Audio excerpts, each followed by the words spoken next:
वैष्णवांची जात कोणी विचारायची नाही, कोणी मानायची नाही. वैष्णवांची जात आणि म्हणून याचाही आधी धर्म नाही असा विष्णुदासांना करून हे जात कोणताही धर्म नाही, लक्षात ठेवा. आणि म्हणून बाबा वाटेच्याला युगामध्ये गुणा त्या सज्जनांचं लक्षण परिपूर्ण कशाने होईल किंवा कोणत्या लक्षणाने त्यांचं जीवन संपन्न होतं हा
शरीर नदी लागल्यावर त्या नदीतून पलीकडे जाण्याकरता एक नावाडी ज्याचं नाव केवट नाव घेऊन तिथं नाव घेऊन होता.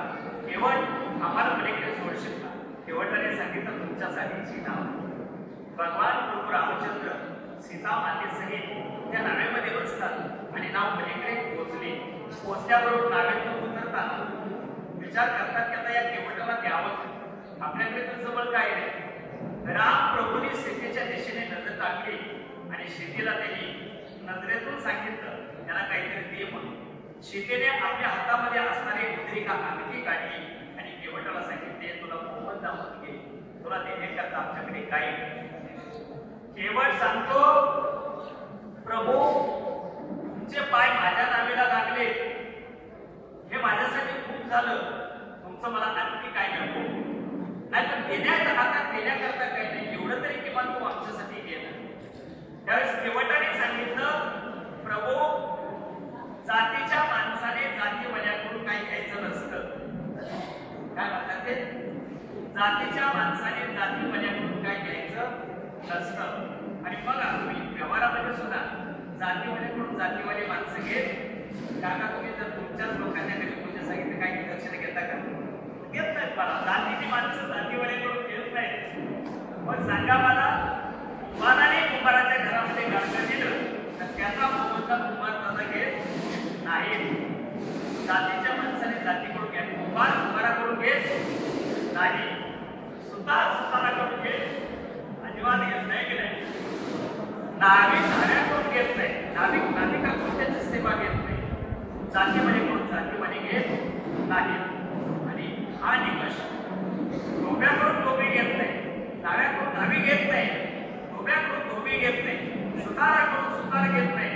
कीर्तनकाराकडून कीर्तनकार सुद्धा घेतला, लक्षात ठेवा. हे तत्वज्ञान भगवान रामचंद्रांना एक शेवट शिकवतो, एक नावाने शिकवतात. प्रभू काय चाललंय पाठीमागे? डोबिसे ना डोबिलेत, नाहीसे ना नाहीलेत, डोबिसे ना डोबिलेत, देखे मजूरी आये जाती पूर्ण विगाइयो. प्रभु आए तेरे घाट तो पार मैंने उतार दिलो. जब आऊंगा मैं तुम्हारे घाट तो पार मैंने उतार दिलो. भज मन राम चरण सुखदाई. प्रभू तुम्ही आज माझ्या वाटेवरती आलात, माझ्या घाटावरती आलात. आज मी तुम्हाला पलीकडे सोडलेलं आहे. जेव्हा आम्ही तुमच्या घाटावरती भवसागराच्या घाटावरती येऊ तेव्हा प्रभू आम्हाला तुम्ही काय करा, पलीकडे सोडा. असे आपण एकमेकांच्या प्रबंधातून आपण काय होण्याचा प्रयत्न करू. निकष त्याचा जातीचा नाही, निकष त्याचा गुणाचा आहे, लक्षात ठेवा. आणि म्हणून बाबा वाटे चला तुका म्हणे साठी गुणा. काय निकष आहे? आवडीच्या हरी अंतरापासून आयशियाची म्हणे अर्थ माय. काय होईल त्यांना भेटल्यानंतर? दया लागे जीव कासावीस. त्याला भेटण्याकरता जीव कासावीस होतो. पहा तीन वास नाही हा जन्म होईल ते दोन्ही देता अनेक वैष्णवांची. आणि तो दिवस आमच्या आयुष्यामध्ये येईल, तो आमच्यासाठी सुखी असेल आणि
पांडुरंग काशीद गुरुजी यांचा आज प्रथम पुण्यस्मरण दिन साजरा झालेला आहे. आणि या प्रथम पुण्यस्मरण दिनानिमित्त शैक्षणिक क्षेत्रातील वेगवेगळे लोक आज आपल्याला पाहावयास मिळत आहेत.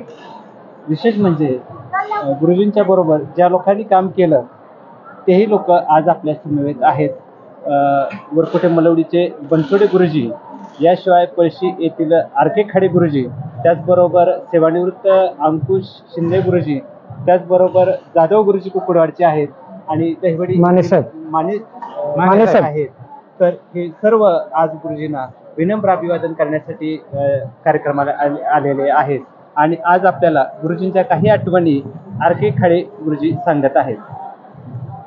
माननीय दादा यांच्याशी मी विनम्र अभिवादन करून त्यांची 2 आठवणी सांगतो की माझे ते पहिल्यापासून मी सर्व्हिसला लागले, माझे सर्व्हिस पुस्तक सुद्धा त्यांनी भरलं. म्हणजेच याचा अर्थ ते शैक्षणिक क्षेत्रातले अजात शत्रू होते आणि त्यांची उणीव आज आम्हाला भासत आहे. ते जरी शिक्षक असले तरी शैक्षणिक दृष्ट्या शैक्षणिक ऑफिसमध्ये, पंचायत समितीमध्ये शैक्षणिक अध्यापनाच्या बाबतीत त्यांचा हातखंडा होता. आणि शिवाय तालुका मास्तर होते, त्यांच्याबरोबर आम्ही हिरिरीने काम केलं. त्यांनी आम्हाला संधी दिली, त्याचं आम्ही सोनं केलं. शिवाय संगणक क्षेत्रात संपूर्ण तालुक्याचं पगार बिल तयार करत असताना संपूर्ण शिक्षकांचं 700 ते 800 शिक्षकांचं त्यांनी माझी निवड केली आणि त्यांच्याबरोबर मला साथीला घेऊन त्यांच्यानंतर सुद्धा मला 10 वर्ष काम करण्याची संधी मिळाली आणि मी ते काम परिपूर्ण केलं. त्यांच्या नावाला कुठेही तडा जाऊन दिला नाही, तरी त्यांची वेळोवेळी आम्हाला आठवण होत राहते. पांडुरंग काशीद यांचा आज प्रथम पुण्यस्मरण दिन आहे आणि या पुण्यस्मरण दिनानिमित्त दादांना विनम्र अभिवादन करण्यासाठी आणि श्रद्धांजली वाहण्यासाठी त्यांचे मेहुणे विश्वास यादव हे आलेले आहेत. तेही आपल्याशी दादांचे काही आठवणी सांगत आहेत. नमस्कार, मी विश्वास कृष्णजी यादव, अहमदनगर. दादा हे माझे मेहुणे आणि मेहुण्यांचं म्हणलं की असतील दादा आहेत बहुत, असतील बहुत, होतीलही बहुत, परंतु दादा हा शब्दाचा अर्थच त्यांचं कर्म, कर्तव्य, आपुलकी, प्रेम, माया आणि माणुसकी या सर्वातून कमवलेला आहे. वास्तविक पाहता दादांचं लग्न झालं ते 1963 या काळामध्ये, पण त्यावेळी सुद्धा दादांच्याकडे असलेली गरिबी आणि त्या गरिबीतून दादांनी घेतलेली झेप, मग ते शैक्षणिक असेल, नोकरीची असेल, भावांना त्यांनी केलेले एकंदर मदत केलेली असेल, मुलींना उत्तम प्रकारे शिक्षण दिलेलं असेल, या सर्व गोष्टींचा विचार करता दादा हे दादा होते आणि असतील भाऊ, होतील भाऊ, परी या समान नाही, या समान नाही, या त्यांच्या कर्तव्य बुद्धीपुढे नतमस्तक व्हावे. दिव्यत्वाची जिथे प्रचिती ते कर माझे जुळती, ते कर माझे जुळती. पांडुरंग काशीद गुरुजी यांचा प्रथम पुण्यस्मरण दिन आहे आणि त्यांचे मेहुणे दादांना विनम्र अभिवादन अर्थात श्रद्धांजली वाहण्यासाठी आलेले आहेत. तेही आपल्या मान्य पुरुषांशी दादांची एक आठवण सांगत आहे. आमचे मेहुणे श्री पांडुरंग बजरंग काशीद यांचं आज पुण्यस्मरण आहे. प्रथम स्मृती दिन आहे, त्यानिमित्त मोठा कार्यक्रम आयोजित करण्यात आला होता. त्यांचे मित्रपरिवार, नातेवाईक सर्वजण उपस्थित होते. माझे मेहुणे हे आम्ही आता लहान असतानाच, माझी मोठी बहीण असल्यामुळं आम्ही तेव्हा लहान होतो, त्यामुळं अगदी शिक्षणापासून ते नोकरी लागत तोपर्यंत सदिच्छा वगैरे देणं हे सर्व काम त्यांनी चालू होतं. आणि प्रत्येक वेळेला आमचं कुटुंब मोठं असल्यामुळं आमच्या कुटुंबात लक्ष घालून त्यांनी वेळोवेळी आम्हाला मार्गदर्शन केलेलं आहे. त्यामुळं त्यांच्या मार्गदर्शनाखालीच आम्ही मोठे झालो आणि आयुष्यामध्ये काही काही करू शकलो. घर बांधलं, त्यांच्याप्रमाणे त्यांनी आम्हाला प्रोत्साहित केलं. घर आमच्यासारखं बांधा असं त्यांनी सांगितलं. त्याप्रमाणे त्यांची स्फूर्ती लक्षात घेऊन आम्ही एकत्र झालो आणि स्वतः 4 भावांसाठी स्वतंत्र घर एकदम बांधलेलं आहे एकत्रित. त्यामुळं त्यांच्या स्मृती असताना आम्हाला सुद्धा बरं वाटतं की त्यांची एक आम्ही कर्तव्य भावना पूर्ण केलेली आहे. आमच्या यादव परिवाराच्या वतीनं दादांना मनपूर्वक श्रद्धांजली अर्पण करतो. आणि त्यांच्या नावाने काहीतरी हे करायचं. या पुण्याची फलश्रुती लेकराच्या जीवनामध्ये सर्वात श्रेष्ठ तो दिवस असतो. याच्यापेक्षा श्रेष्ठ दिवस आज नाही. गुरुजींच्या पाठीमागे गुरुजींच्या 3 कन्या, आमच्या कोणीमाता आहे, कृष्णाता आहे, ते संगीतकार आहे आणि त्यांचे चिरंजीव आदरणीय आमचे राजाबाबा असते. या 4ही लेकरांच्या जीवनामध्ये काहीतरी दान करण्याचा जो समय आहे, दान करण्याची जी घडी आहे, टायमिंग आहे, हे आजच्यासारखे पवित्र वेळ जगाच्या पाठीवरती कधी शोधून सापडला नाही.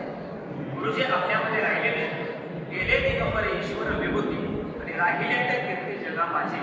ज्यांच्याशी गुरुजींचा संबंध आला